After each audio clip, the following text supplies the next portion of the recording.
Saya mengaku kepada Allah yang Maha Kuasa dan kepada saudara sekalian bahwa saya telah berdosa dengan pikiran dan perkataan, dengan perbuatan dan kelalaian.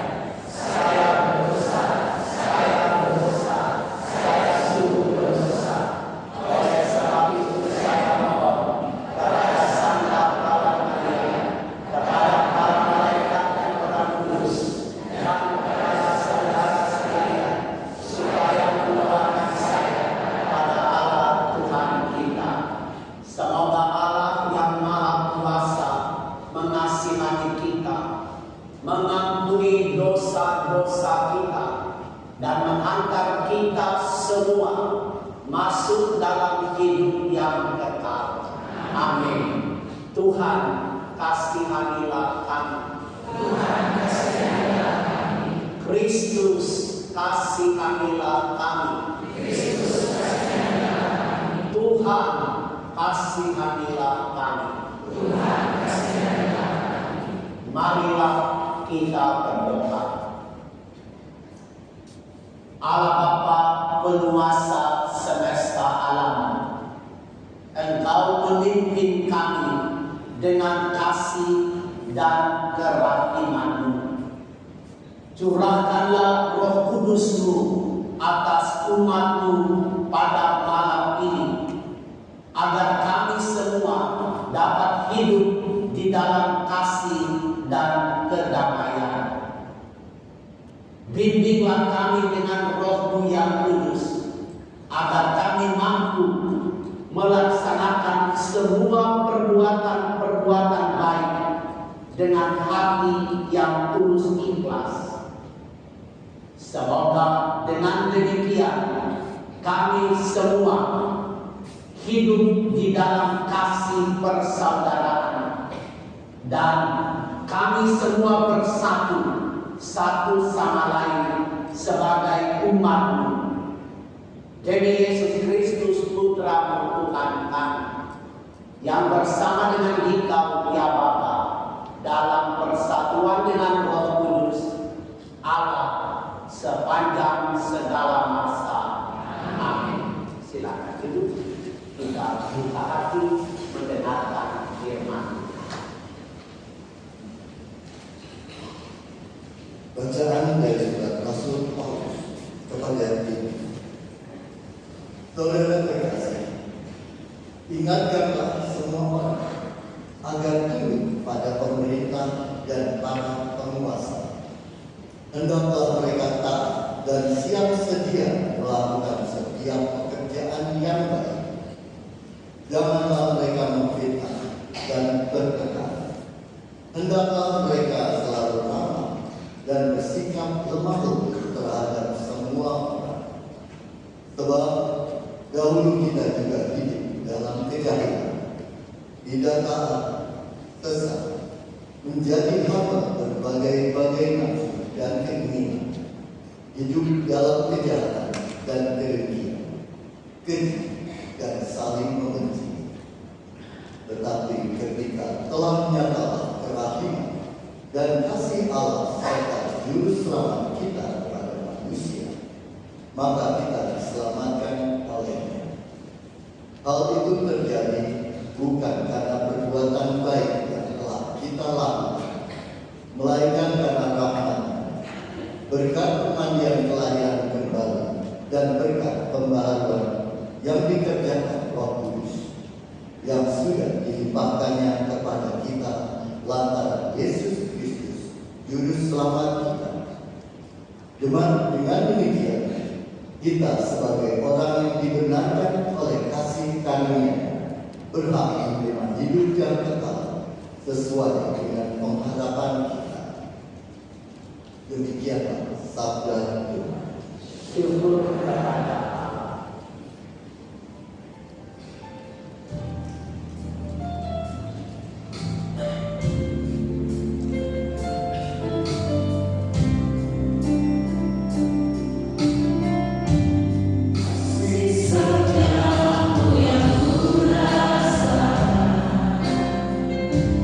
Lebih tinggi dari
Dalam perjalanannya ke Yerusalem, Yesus menyusur perkotaan Samaria dan Galilea.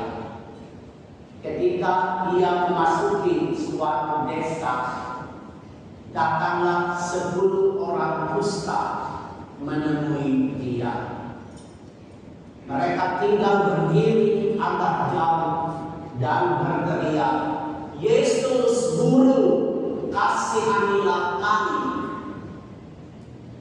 Yesus lalu memandang mereka dan berkata, "Pergilah, perlihatkanlah dirimu kepada imam." Dan sementara dalam perjalanan mereka menjadi akhir, seorang di antara mereka ketika melihat bahwa dirinya telah sembuh, kembali sambil memuliakan Allah dengan suara nyaring, lalu tersungkur di depan kaki Yesus dan mengucap syukur kepadanya. Orang itu seorang Samaria. Lalu Yesus berkata, "Bukankah ke-10 orang tadi semuanya telah menjadi akhir? Di manakah yang 9 orang tadi? Tidak adakah di antara mereka yang kembali untuk memuliakan Allah selain orang asing ini?" Lalu Yesus berkata kepada orang itu, "Berdirilah dan pergilah, imanmu telah menyelamatkan engkau." Demikianlah sabda Tuhan.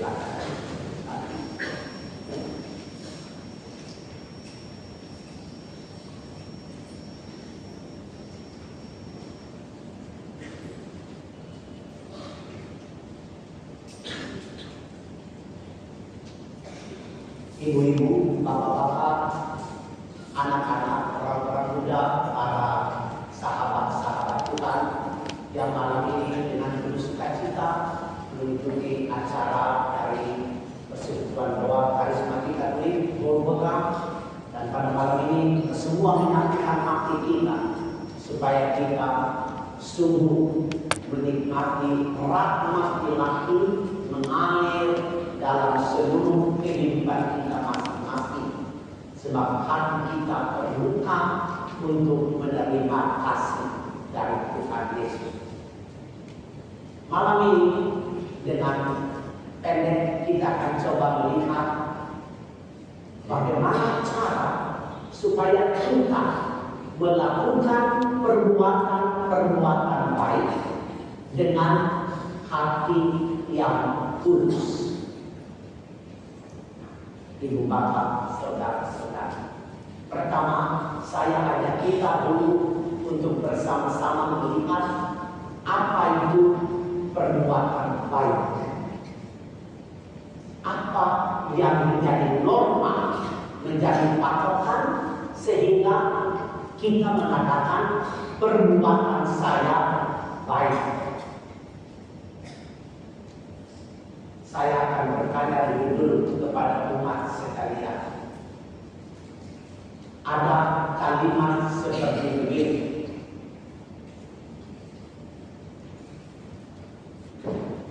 Baik karena menarik.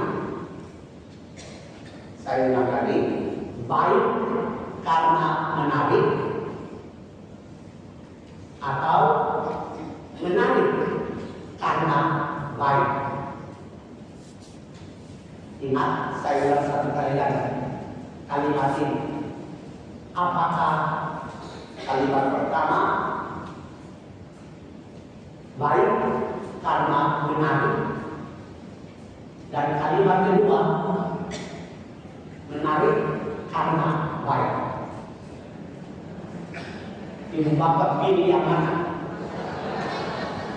Ya, siapa yang pilih nomor 1? Angkat tangan yang pilih nomor 1. Tidak apa-apa. Hanya beberapa orang. Ternyata pengikut Hawa hanya 2 orang.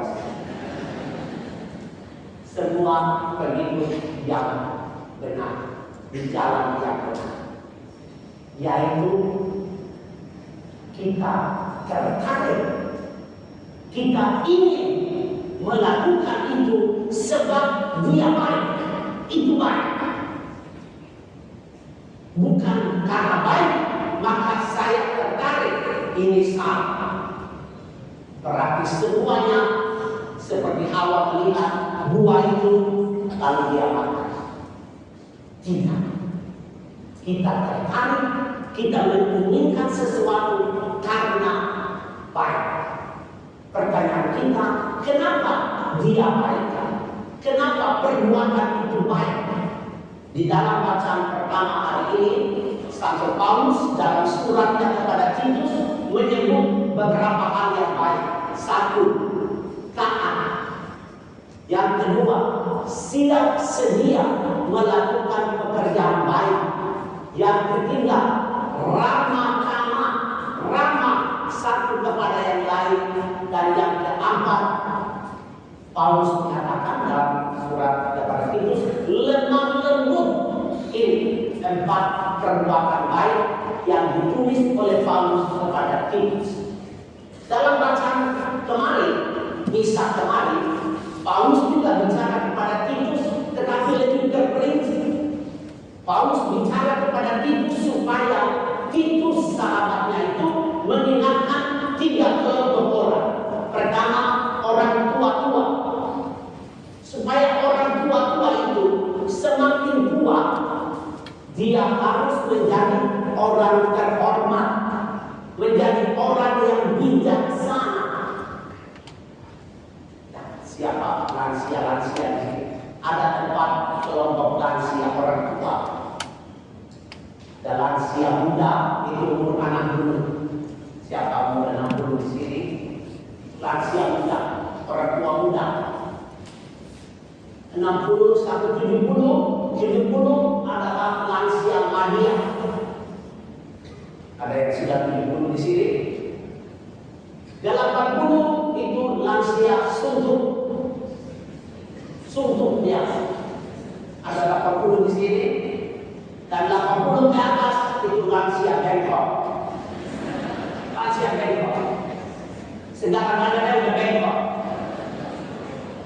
Nah, Paulus mengingatkan supaya Titus memperingatkan orang-orang tua, laki-laki terutama, supaya menjadi orang terhormat, menjadi orang bijaksana. Kepada wanita-wanita tua, kemarin Paulus mengingatkan itu supaya bicara kepada mama-mama tua ini agar mereka rajin beribadah dan menghantar atau menasihati ibu-ibu muda supaya mereka rajin mengurus rumah tangganya dengan baik. Kemudian kelompok ketiga yang mendapat nasihat dari Paulus dalam bacaan kemarin adalah kelompok orang-orang muda. Paulus berkata kepada orang-orang muda supaya belajar mengendalikan diri, belajar mengendalikan diri. Bapak, kita sudah punya beberapa perbuatan baik. Hari ini kita dengar taat, siap melakukan pekerjaan baik, ramah, lemah lembut, kepada orang tua harus menjadi bijaksana, kepada ibu-ibu yang tua harus rajin beribadah, kepada anak-anak muda harus kendali diri. Satu lagi perbuatan baik dalam Injil hari ini, yaitu orang kusta yang sembuh, dia kembali memuliakan Allah, memuji Allah. Dia bersujud, tersungkur di kaki Yesus. Kemudian dia bersyukur, memuliakan Allah, bersujud, tersungkur, dan dia bersyukur. Ibu bapak, pertanyaan kita, mengapa perbuatan-perbuatan itu disebut baik? Jawabannya adalah sebab perbuatan-perbuatan baik itu menolong saya untuk mencapai tujuan hidup saya. Tujuan hidup saya adalah kebahagiaan. Siapapun juga di bumi ini ingin menjadi bahagia. Tetapi ibu bapak, bahagia yang dimaksud di dalam kitab suci adalah kebahagiaan sejati. Dan kebahagiaan sejati artinya saya berjumpa, bertatap muka dengan Tuhan. Ketika saya berjumpa dan bertatap muka dengan Allah, saya menjadi amat bahagia.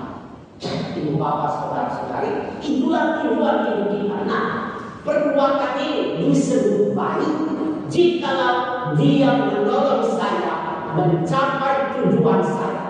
Dia membuat saya berbahagia dan dia membuat saya berjumpa dengan Tuhan. Tadi sebelum Isa ada seorang ibu datang kepada saya.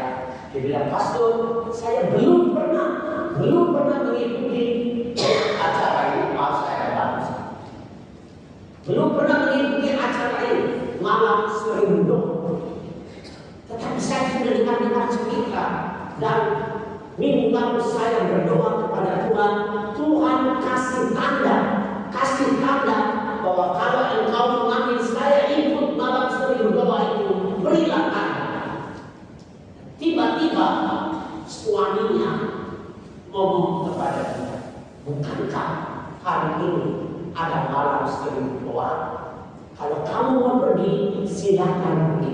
Nah, ibu tua tadi mengatakan ini adalah tanda dari Allah. Ibu bapak, perkataan dari suaminya itu disebut perbuatan baik karena menolong ibu tadi untuk berjumpa dengan Tuhan. Dan kita semua tahu perjumpaan dengan Tuhan adalah perjumpaan yang membuat hati kita plong, pikiran kita tenang dan damai manakala kami berjumpa. Dari perbuatan baik ini, saya pindah kepada dengan tulus, berbuat dengan tulus.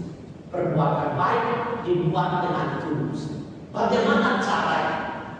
Mari kita ingat kata-kata dari Santo Paulus kepada umatnya di kota Roma. bab 12 ayat 2. Di sana Satu Paulus memberi nasihat bahwa jangan kamu menyesuaikan diri dengan dunia, tetapi berubahlah oleh pembaharuan bumimu, sehingga kamu dapat membedakan mana yang dikehendaki Allah, mana yang baik, mana yang sempurna. Ibu Bapak, supaya perbuatan kita itu tulus, kita harus mulai dari hati kita. Hati kita harus cocok dengan kehendak Allah. Hati kita harus mengerti apa itu baik. Hati kita harus benar-benar menangkap dengan baik apakah perbuatan ini menolong saya mencapai kesempurnaan saya. Apakah perbuatan ini menolong saya mencapai kebahagiaan?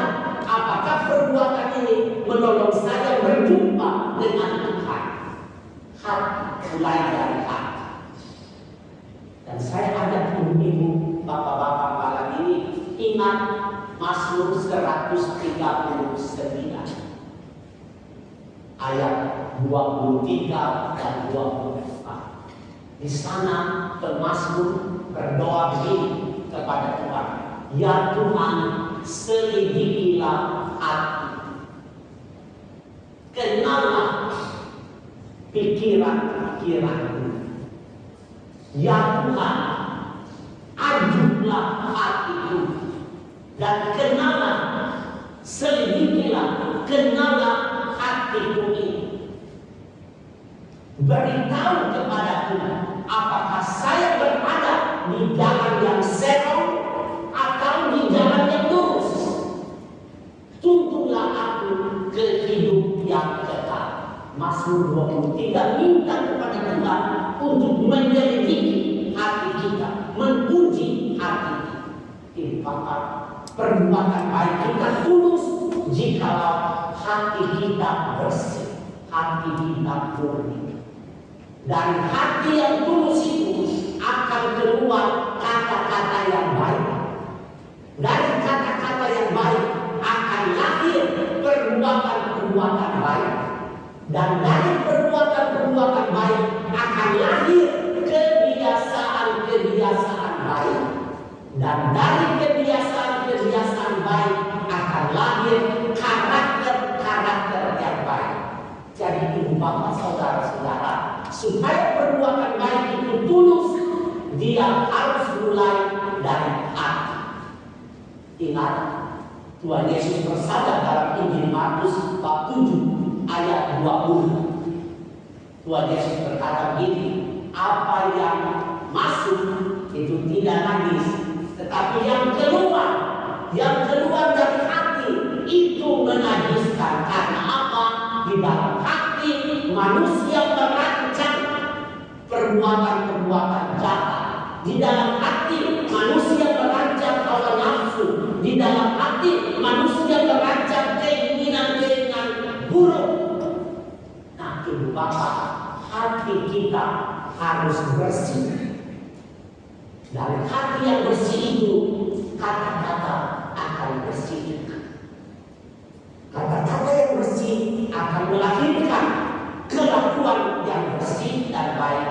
Kelakuan yang baik akan melahirkan kebiasaan yang baik. Dan dari kebiasaan baik akan lahir karakter yang baik. Mari kita berdoa dalam kisah kudus ini.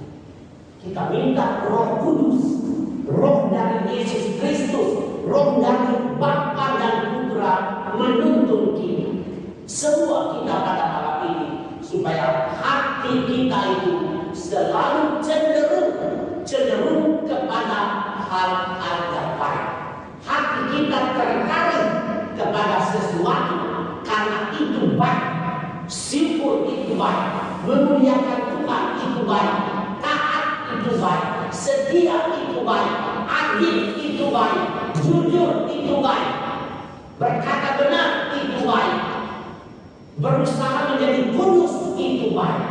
Kita minta Roh Kudus membimbing kita masing-masing supaya dalam perjalanan hidup kita masing-masing kita dituntun oleh Roh Kudus agar hati kita selalu cenderung kepada semua yang baik. Dan hati yang baik itu bersih akan keluar kata-kata yang bagus. Kata-kata yang bagus akan melahirkan perbuatan-perbuatan yang bagus. Perbuatan bagus akan melahirkan kebiasaan yang bagus. Dan akhirnya kami mempunyai karakter umat beriman, karakter Kristian, karakter pengikut Yesus sebagai orang-orang yang hanya cenderung berbuat baik karena hatinya. Ini Bapak, saya tutup permintaan ini dengan kata pendek. Orang yang punya hati kotor, kata-katanya juga akan kotor. Kenapa? Karena mulut kita adalah kartu pembuangan dari hati. Kalau kita punya bak mandi di rumah penuh dengan air tikus, maka air yang luber akan mengeluarkan air tikus yang ada di dalam bak itu. Sama, kalau hati kita kotor, hati kita galau, hati kita penuh dengan amarah, hati kita penuh dengan dengki, hati kita penuh dengan iri, akan keluar juga kata-kata yang kotor seperti hati kita. Ada di antara kita di sini yang punya mulut seperti kebun binatang, ada. Kalau marah, babi kau, anjing kau, semua binatang-binatang dikeluarkan dari mulut. Kenapa? Karena hatinya penuh dengan kebinatangan. Ya betul, sungguh ini benar. Kalau hati bersih, mulut juga akan bersih. Kita mesti periksa hati kita dan minta Roh Kudus tuntun hati kita supaya bersih. Dari situ akan keluar semua yang bagus, kata yang bagus, kelakuan yang bagus, kebiasaan bagus, kata